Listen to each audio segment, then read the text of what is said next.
হায় রে বাঙালি, হায় রে চোরের দল। নিজের সম্পদ বুঝে না, দেশের সম্পদ বুঝে না, জনগণের সম্পদ বুঝে না। তারা বুঝে চুরি করতে পারলে, খাইতে পারলে, আর লেজাতে পারলে সারে। কোনটা দেশের সম্পদ, কোনটা জনগণের সম্পদ। আমি কই আছি দেশে নাকি বিদেশে, মানে সব জায়গায় চুরি ভাই।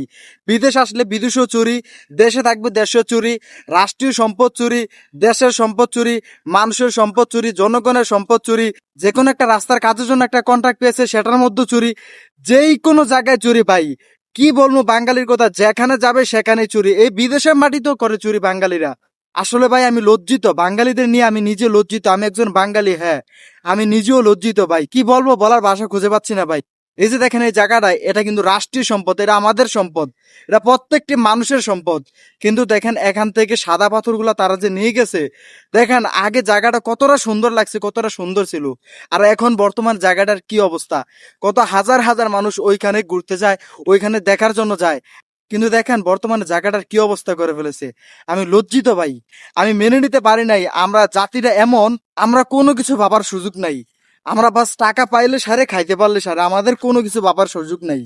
কোনটা রাষ্ট্রীয় সম্পদ, কোনটা দেশের সম্পদ, কোনটা জনগণের সম্পদ, কোনো কিছু ভাবার সুযোগ নাই। আমার যদি ভুল হয়ে থাকে আমাকে অবশ্যই ক্ষমা নজরে দেখবেন। তো বন্ধুরা, আপনারা কেউ যদি আমার এই কথাগুলি মনে কষ্ট হয়ে থাকেন তাহলে অবশ্যই আমাকে ক্ষমা নজরে দেখবেন। আমি ইচ্ছে করে আমার এই কথাগুলো বলতে চাই নাই। আমি আমার মনের ভিতরে কষ্টে, আমার আবেগে, আমার দেশের জন্য এই কথাগুলো বলেছি।